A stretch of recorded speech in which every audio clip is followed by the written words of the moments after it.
Are you a service-based business owner looking to increase profits to fund your lifestyle? Well, this podcast is for you. We bring you inspirational guests sharing actionable tips to solve many of the struggles you face each and every day.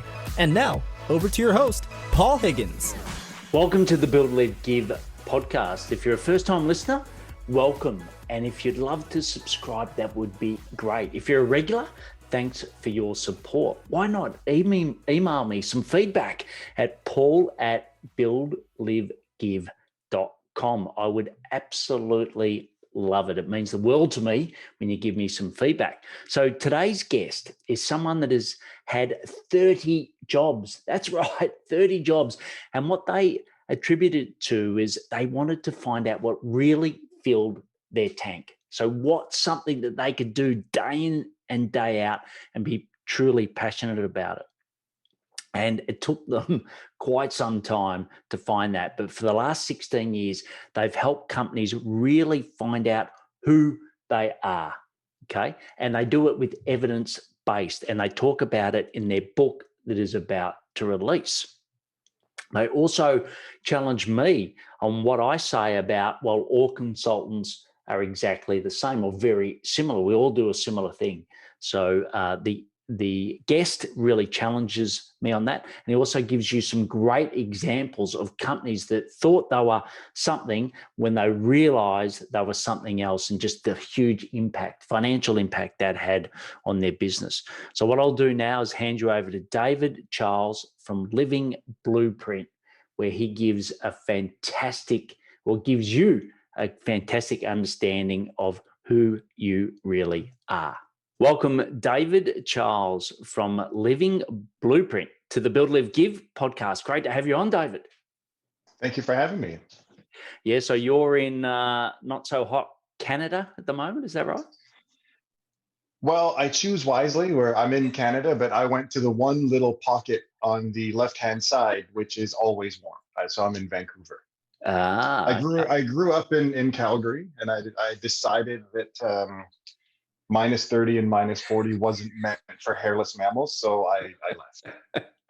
Yeah, I didn't want to stay in that by any means. So we get snow here once every couple of years, and it lasts about a day. Right, and so what is it today? Well, what's the temperature today? I don't know the temperature, but it's clear blue skies and warm enough for a very small jacket. Okay, beautiful. Fantastic. Yeah, Not great. what I think about when I talk to Canadians in winter. So, I've spoken to you a few times. I can't wait for this interview. We had a great pre-air conversation. But why don't we kick off with something that your family or friends would know about you that we may not? Okay. So I dug up something. I asked my wife that question yesterday. I said, I was going to ask this question. What would you say? So she brought up a film festival I was in. And what I didn't know was when her and I first met, she found that and thought it was great. And maybe that's one of the reasons we're actually together. But the thing that I thought was actually more interesting, and as you and I were talking about, was I lived in Kuala Lumpur for a few years in Malaysia. And I had this girlfriend at the time, a Chinese girl, and she was trying unsuccessfully to teach me Chinese. And the way that we approached it was I was a musician, so she would teach me how to sing songs that I liked from famous Chinese bands. So she taught me this song. It was the most famous song from the most famous band in China called Beyond. And one of the reasons they're super famous is their singer actually fell off stage and died live on TV, which is kind of somber. I get that. Wow. But that was the end of that band, which is absolutely bizarre. But they were the Guns N' Roses of China for a long time. So I learned this song, and it's a song for his mother. And it sounds great, and it's catchy and all of that. And so I learned the whole thing. So one night, I'm out with all of my friends, all Chinese friends, and we're in this Chinese rock club. And I'm the only white guy for like 1,000 miles. This was 20 years ago. And in Kuala Lumpur, there wasn't a lot of white people back then. They were around. Yes. But there wasn't a lot. So I could go a week or a month without seeing another white person, and I live downtown. So anyway, I'm in this club with all my friends. And there was a soft point and we were sitting in the back in like a club seat. And I noticed that my friends were talking to the band on stage. And then I kept hearing Kwai Lo, which is white person in Chinese. So I'm like, oh God, this isn't good. So the spotlight comes on us. And then my friends start, go, go, go, go, go. So I get dragged onto stage. They give me a guitar. The lead singer stands aside and he says, okay, you know how to play this song? Let's go. And the band just started. And I am not a singer by any stretch, but I sang the entire song with a full band to a nightclub with probably 400 or 500 people in it. And I'm not being modest. It was terrible. It absolutely was. I did not know the guitar solo, and the lead guitarist was like standing out of the way. He's like, you do it. I'm like, oh, man. So that happened. And you know what? It's one of these things that I'm glad that I'm 47, because if that happened now, it would be all over the internet. Correct. That's exactly what I was going to say. There would be video evidence of that for sure. And I had forgot about it for years. And then, every once in a while, and I remembered it like a year ago. And I'm like, my first thought was, did that actually happen? Because I actually do believe my brain tried to erase that out. But no, it did actually happen. I did sing a full song in Chinese to about 400 or 500 I think for your people. 50th, you need to recreate it. I think that's here's the Go challenge. there. It's laid down. Yeah. If you want David to recreate it, just email David. We'll have his email address in the show notes, and we can get him and he can share it with us. Exclusive for the Build Live community. Well, one thing I found a few years ago, and then we got off this topic, but it's ridiculous. I found a few years ago, there's a white guy who sang that song and made a video of it and put it on YouTube, and he's got tens of millions of views. And I was like, copied me somehow. But no, some guy did the exact same song, and he's got, when I saw it, it was like 20 million views. Could he sing though? And no, he was just as bad as me. There you go. Yeah. There you go. There's your opportunity. So obviously you've talked about being a musician, and I can see the guitar in the background there, and all of us can.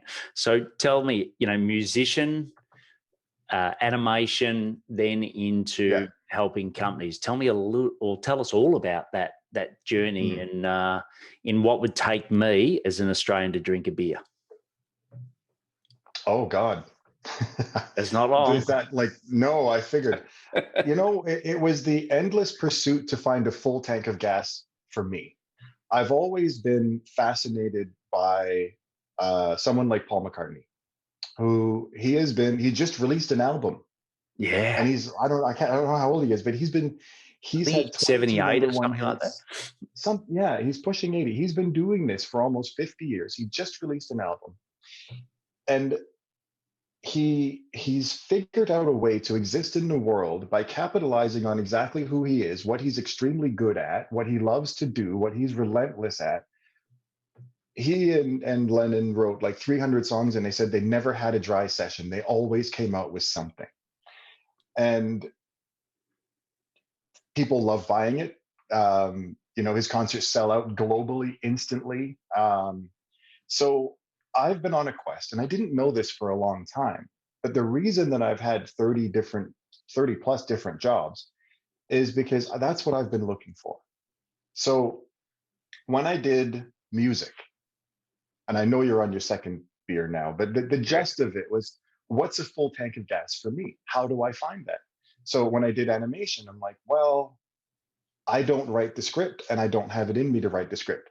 Next. When I did music, I'm not a songwriter, and as we've discussed, my voice isn't great. Next. So all of these things that I convinced myself as a child that I should do, as we all do, I tried them all, which I think is a gift, and I did that. Yeah. But I was looking for, which one will I never shut up about? Which one can I sell, love to sell, easily sell, and just endlessly reproduce and have content and bring stuff out of me? That is why I've gone through all of these different things, because none of them had that. None of them, until I found what is in my book right here, Monster. once I found that, which came through consulting, I found that I can figure things out. I can deeply understand who human beings and businesses are, and it's something that I'm enthralled with, I'm interested in. And it's about self-actualization and self-awareness without getting too self-helpy. But I'm really good at helping companies figure out exactly who they are, where they fit into the world, and capitalizing on it. And I had no idea that was a discipline. I had no idea it was a career. I found it because I tried about 35 different things. Was that 3 beers or 2 in Australia? Look, I'd have to say 3. It depends if we're having pints or schooners, but it's bigger one. The schooner, I think, is the bigger one. Yeah. Look, I think, that leads us beautifully into the build section. And, so you briefly touched on it, but when someone, walks up to a part or in a party, walks up to you and says, "Hey, David, what do you do for a living?" How do you best describe that? It's funny because if you describe what we do wrong, you instantly sound like a wizard or a self-help guru with no credentials. But we help companies very deliberately understand exactly how they got to where they are and capitalize on it so they can grow exponentially. It's probably the shortest I can say. And when you say companies, like what type of companies?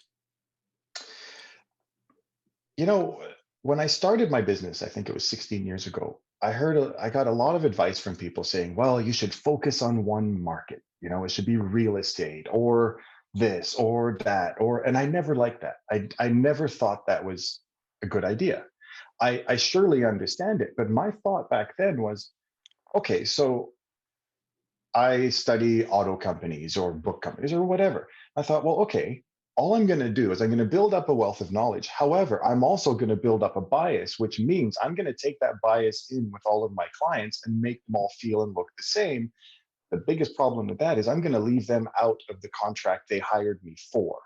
And I'm just going to fit them into the market as another number, another tube of toothpaste on the aisle. So I didn't want to do that deliberately. So if we target companies, we actually don't target a sector of companies. What we target are decision makers within organizations or teams at a specific point in their history where they realize they can overtake their competitors, or they have way more to offer and they don't know how to tap into it, or they're running really quick. We had one client, it was $1 billion company and thousands of employees. And when I met Christian after like 5 or 6 rounds of pitching to his entire executive team, after we were hired, he said, look, we're growing really fast. I want to know that we know who we are. Can you help us with that? And that's what we did.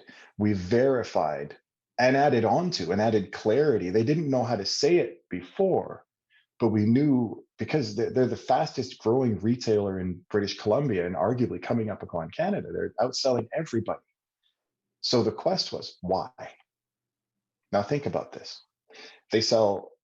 When you sell Porsche or whatever it is, every Porsche dealership has to be owned in a region by a different owner. That's how they do it. And a lot of car companies do this, meaning if there's 3 Porsche vendors in Vancouver, they can't all be owned by one person. Because Porsche doesn't. And what's the reason for that? I think it's a way. I think it's about fairness to the consumer. Right. But I actually, and it's a good question, and I don't honestly know the answer, but I think it has something to do with monopolies and all that kind of business, and just keeping business fair. But you can't own them all. Yeah. But now let's look at that. They don't set the price for the car. They don't do the advertising for the car. They don't design the showroom for the car. They don't do anything other than present it to sale. So they sell the same car to the same people in the same place at the same price, in the same roof, same salespeople, same everything, because they all train their salespeople. Porsche trains the salespeople. Now, so everything is equal except for one thing. They outpace and outgrow everybody for every brand they sell. So then it's like, okay, there's something going on here. Yeah. They're different. What is that? And you can't find that by looking at the competitors. You cannot find that by looking at market reports. Although we did look at market reports to figure out, well, what's normal, what's abnormal. But we had to dig through and say, well, there is something different here, because everything is the same except the results. So if you really think about that, that is about embodying who and what you are as an organization. What are your actual beliefs and how do they feel like? Because really, every product or every decision, every process you have is a direct and complete reflection of your values, whether you understand it or not. Everything is value based. Hitler was values based. I don't agree with his values. I think he was a little off, but he was values based. He absolutely was. Donald Trump is values based. Coca-Cola, values based. Whether you know it and accept it and understand it or not is irrelevant. And those values were why they were growing and outpacing everybody in this region, hands down. And we isolated exactly what stood out, what was unique to them, and we turned that into their platform. And I know they've grown significantly since that, but they were on that trajectory anyway. So for me to say they went up by this amount, I will never claim ownership because they were going to do that anyway. But what Christian said was the confidence they had after this process made them move harder, faster, and more deliberately because they knew. Yeah, and sorry, David, we sort of talked. Sorry, I went on a rant there. No, that's fine. You talked about, we've talked about in the past around, what people think their core values are versus what they actually are. There's a difference. So in Christian's case, what did he think they were versus what did the evidence, your research, your special source come up with? And you don't have to be exactly specific here, but just in general, it'd be great to know. It's a curious one with them because they did kind of know, we affirmed for them a lot of what they thought about themselves. We do have more dramatic cases where, and actually for them, because it was more affirmation, they were growing fast because on a certain level, they knew who they were, but they couldn't articulate it. They didn't know the words to say. And because there was so many different voices, there was a lot of disagreements, but it wasn't that they were off necessarily. So I'd actually like to talk about a slightly different company that we work with that were completely off. And we have a testimonial video on our website, which is where I can put numbers in because the owner of the company himself put numbers in. We didn't know the numbers until we put a camera on his face and said, "Quentin, what happened?" And he said they grew by 28%, and he accredited it to us, and it's an airline. And the thing was, it was a succession process because he had taken over from his father. It's a family business. And he inherited his father's way of doing business, which was top down. And he inherited an entire executive team. And in a top down team, you, to a certain degree, do what you're told to a certain degree because it's top down. We're going over there. I need you to do this. That's basically top down. Now, the freedom of how are you going to do this depends on the person in control, how much freedom they give you. So I won't touch on any of that. But generally speaking, top down is I'm going there and you're going to help me get there. So that's what he inherited with a team of executives for 40 years who did the bidding of that. And it was definitely not bad. I mean, they built a substantial company. They absolutely did. So I don't want to paint a negative picture by any means. It's just that Quentin was more bottom up. He wanted to go, well, what do we have? Who is on my team? Are there things that they know that I don't know? How can we leverage this? How can we bring the best out in people? And I don't want to say that one is better than the other because a complete totalitarian dictatorship is bad. And they didn't have that. Yes. And a complete, just throwing your arms up and saying, what do we all want to do? That doesn't work either. You have to have, somebody pointing at the horizon saying, that's where we're going. And then it comes down to working with your team. So as I worked with his team, I didn't have the processes I have now. I want to be clear on that. This was a long time ago, and I didn't have the processes. So but I still do the same thing. I'm much more formal with it. And we found out a lot of truths about their company. So for instance, They believed that all of their money was made through taking vacationers to vacation. So all of 100% of their marketing budget was into what we learned 10% of their market who would have left for $5. So for instance, you go on an airline website and you click renew, renew, renew, and the price either goes up or down, right? Yes. We found out that those 10% of people, they'd leave for $5. They were non-committal. If Air Canada was cheaper, they'd go on Air Canada. If a coastal was cheaper, they'd go. It didn't matter. But we put 100% of revenue for marketing into that for decades. Big 2-page spreads in the yellow pages, which I don't know if you've ever bought, like in the yellow pages, it was an enormous amount of money every month. So what I helped them discover was when Daryl started the company, he was a logger who couldn't get to work and he lived in a remote place. And one day he went to work and there was an airplane for sale, so he bought it. He was not a pilot. And I don't want to get the number wrong, but I believe he became a commercial pilot in like a ridiculous amount of time, like a month or two, which is unheard of. But he had the money, the tarmacs were full of people and there was no planes. So he just kept buying airplanes and acquiring pilots, and he was taking people to work, forestry, fishery, logging, all of these things. And as we were going through the non-process that I had then, what we found was 80% of their revenue came from businesses or government. It came from getting people to work. And once we understood that, we changed the tagline of people friendly, people first. Nobody cared about that. So we're in the business of British Columbia. And then I used to be a cartographer, one of my 35 jobs. Yes. I made this beautiful map for them where I articulated all of their 65 plus destinations that they fly to with their float division and their wheel division, which before that, they said they flew to 12 airports, but they actually flew to 65 plus destinations, which was crazy, which also explained why they were the 6th largest carrier in Canada at the time. So once we flipped it to we're in the business of British Columbia and we built a sales kit for them, their salespeople, all they had to do was look at all the forestry, all the businesses around and say, do they fly with us or not? And if they didn't, they just had to walk in with the map and say, by the way, this is exactly what we do. And, I noticed that you have an operation here. Did you know that we fly around that every Tuesday and every Thursday, and we can just pick you up? And now instead of chartering an airplane, you can fly on regular scheduled flights, which is astonishingly cheaper. Mm-hmm. Their revenue went up by 28% with zero marketing virtually overnight. Quentin says it was a 2-year period, which is incorrect. And the reason I can firmly say that is I checked the data. When we came out with We're in the Business of British Columbia and when we recorded the video, 6 months. Right. So by him going to his audience who already knew why they flew with him and not saying, come fly with us, we're cheap, but saying, you have an operation here. We're going right beside it every Tuesday. Fly with us.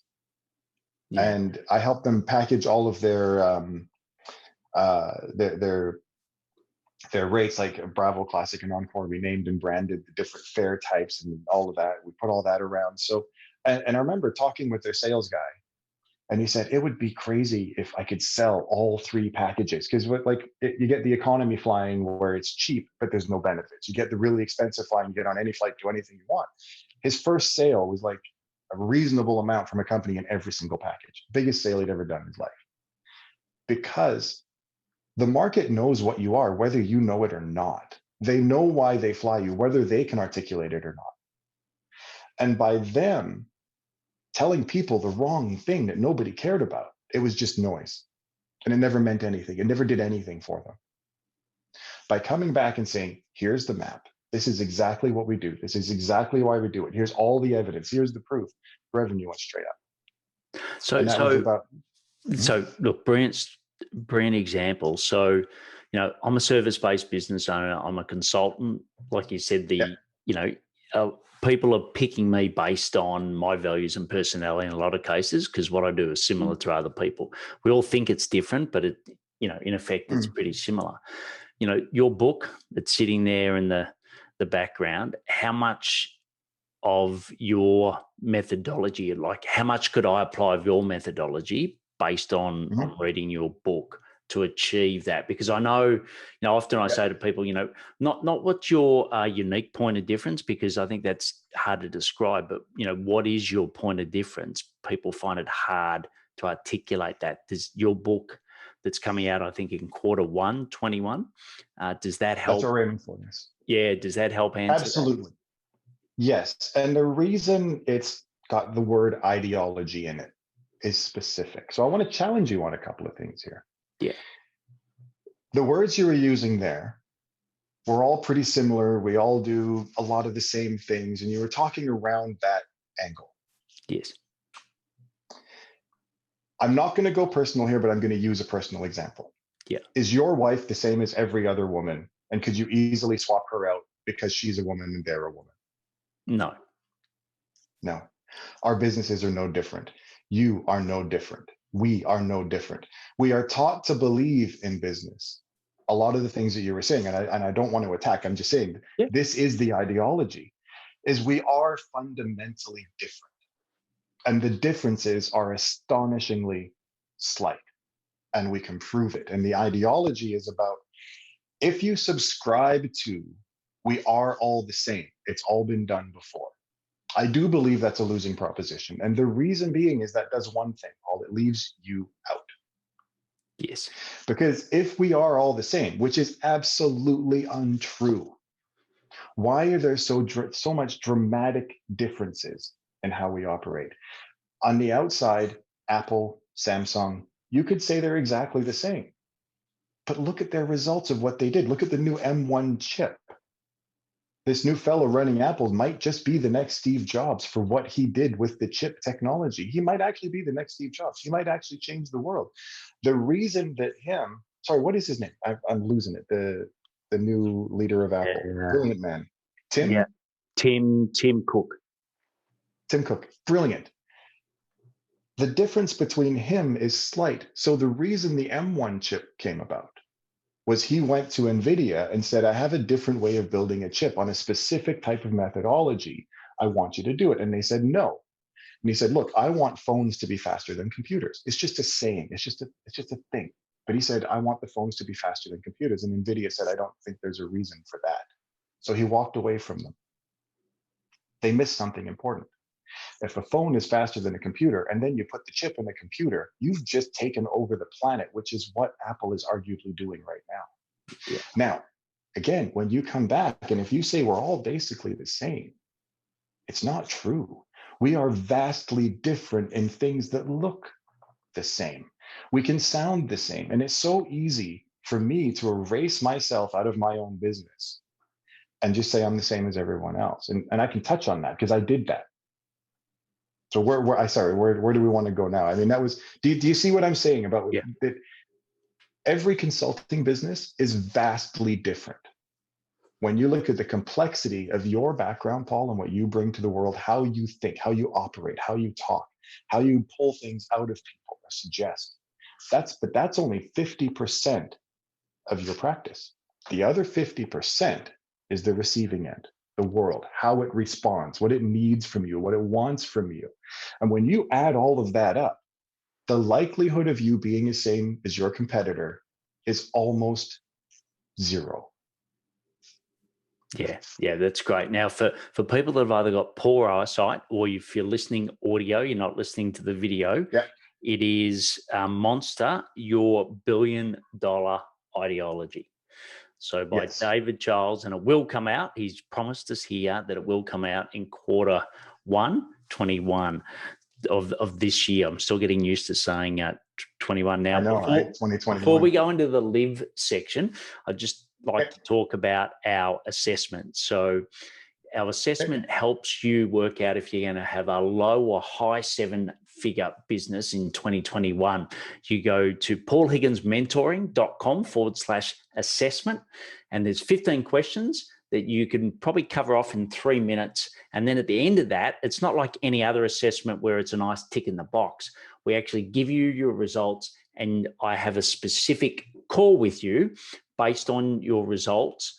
I have a call with you and give you a plan. And also, if you're at the top, you get a great chance to be on this podcast like David has.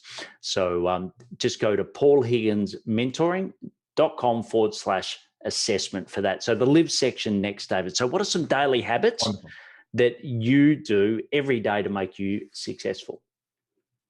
Probably the most important one is when I go to bed and when I get up.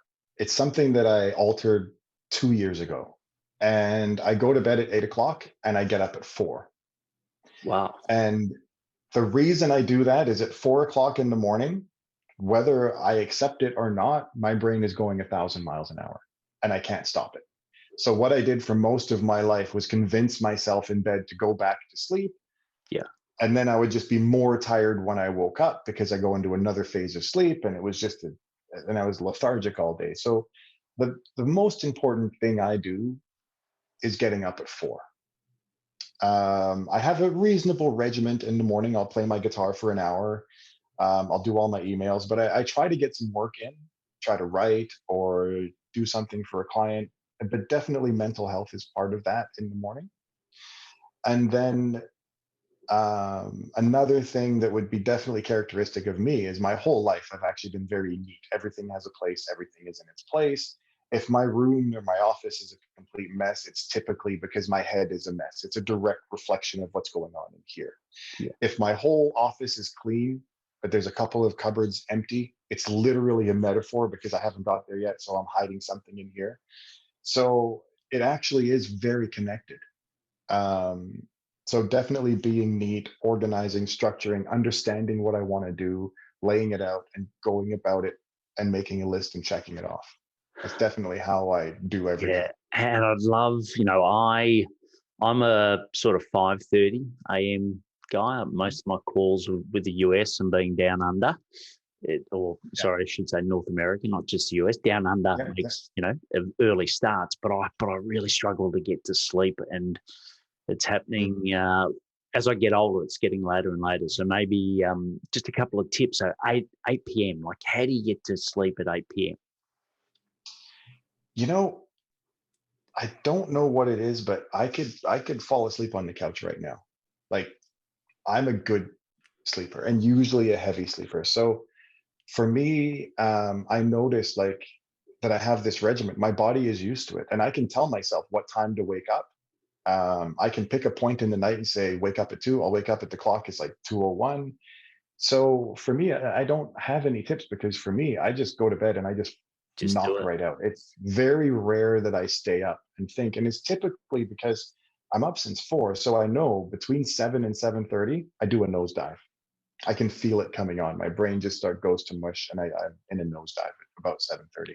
So what happens, on the weekend, you go to a party or you go out to a restaurant, etc. Obviously, you're not going to fall asleep at 8.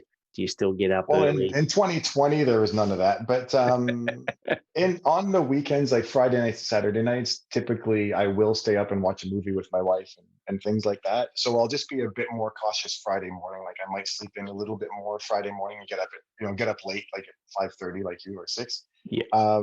But then I will just alter it a little bit. So I'll stay in bed a little longer just to buy those hours at the end of the day to watch a show. But seriously, if I watch a movie on a Friday night, it's pretty common for me to fall asleep halfway through, Yeah. Well, look, when I had even if I try to stay up.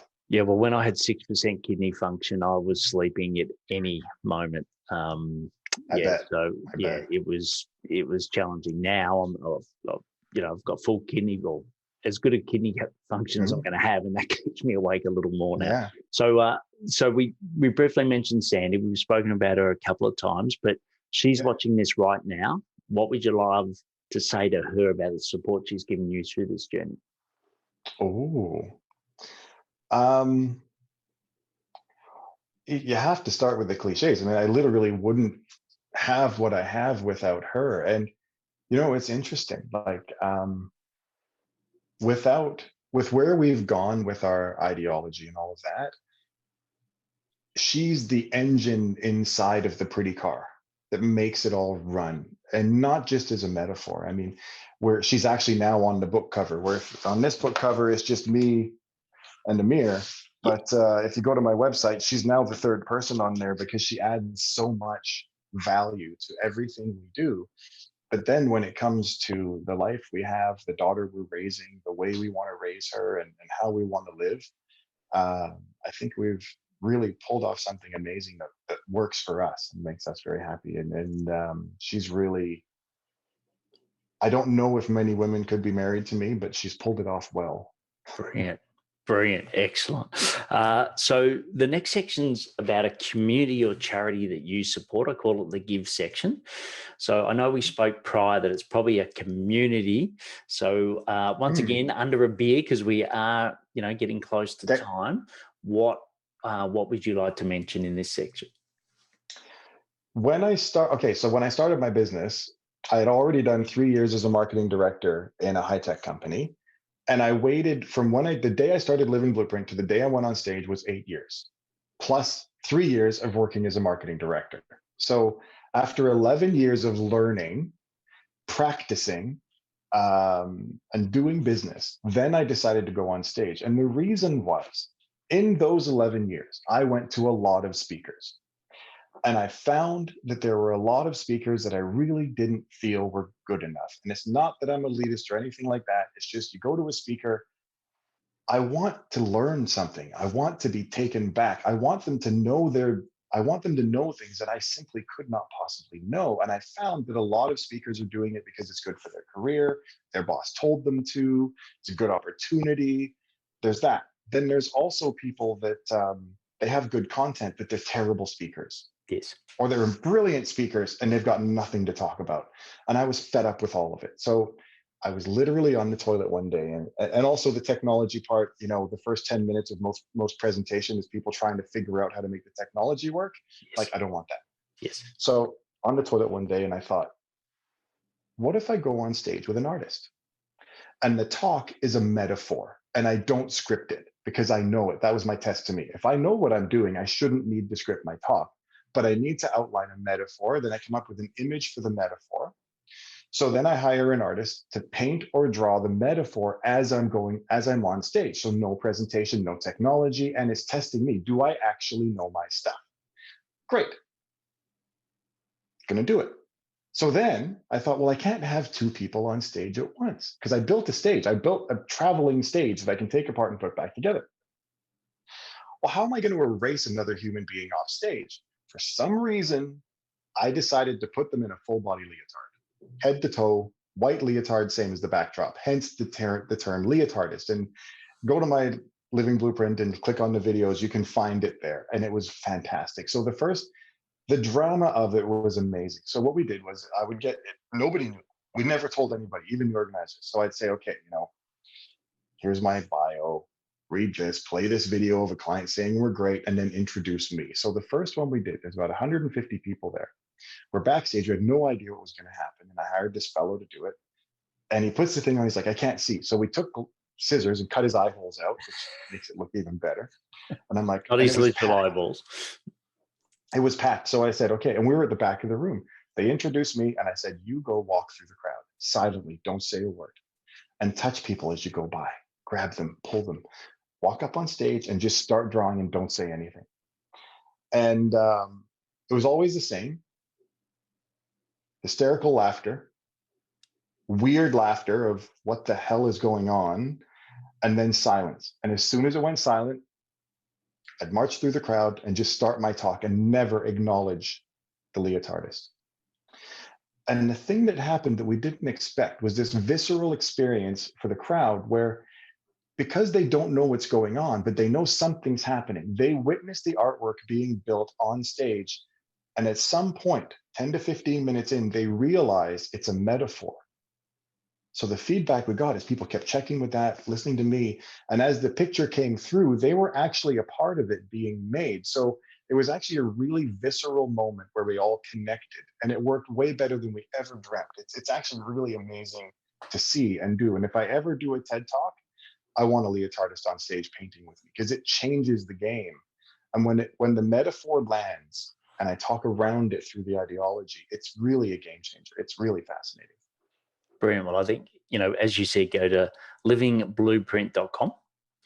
Yes. And you will see some examples that and I've got to have a look because reading your LinkedIn profile, I'm thinking, what is this? I had no idea. So that's fantastic. Yeah, you got to go to the YouTube link at the bottom and then you can find them in the videos, but there's a bunch on there and they work. It's fun.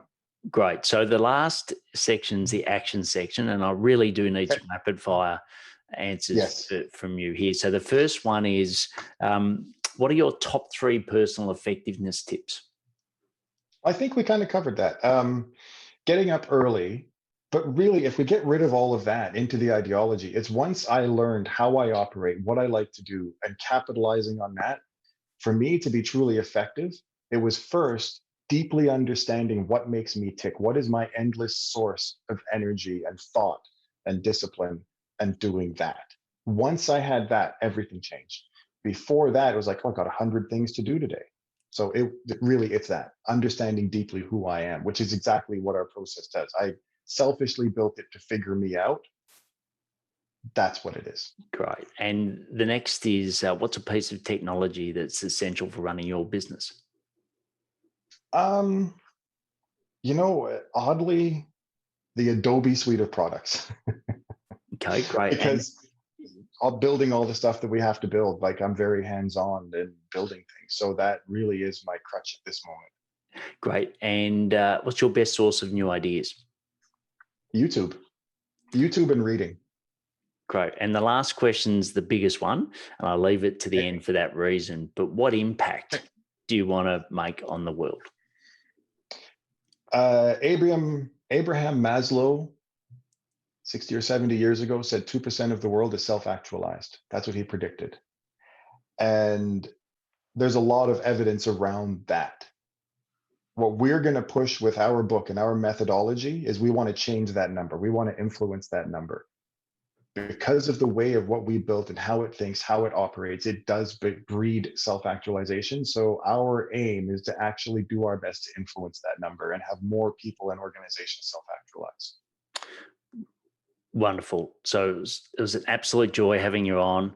Thank you very much. A very, I think a lot of people still haven't answered that question. So if you go to Monster, your $1 billion ideology, when it comes out, I think that'll definitely help you. Go check out everything that David's got on livingblueprint.com. And David, thanks for being so giving on this, you're welcome. Thank you for podcast today. The conversation. Brilliant. Yeah, Thanks, you very David. much. It was brilliant. Cheers. You. Bye. Bye-bye. I really enjoyed that interview with David, and I hope you did as well. And he just mentioned casually off air that Amir, his business partner that he spoke about during the podcast, was actually one of the key people behind Mind Valley and the success of Mind Valley. And actually in the book, so Monster, your $1 billion ideology, a lot of that is actually what Mind Valley use as their core ideology and principles. So that was something huge, which I didn't mention on the show, but it's something and another reason why you should look at the book. So all the show notes are fully transcribed. So you can just go to paulhigginsmentoring.com/podcast. So you'll get those there. I'd love to know your key takeaways. Why not mention David in those takeaways that you share? So just share, livingblueprint.com. Also, you can get the assessment to find out if you've got a high or low 7-figure service-based business in 2021. Just go to paulhigginsmentoring.com/assessment. Please take action to build, live, and give. Thanks for listening to the Build, Live, Give podcast. If you like what you heard, please share it and leave us a review. It would mean the world to us.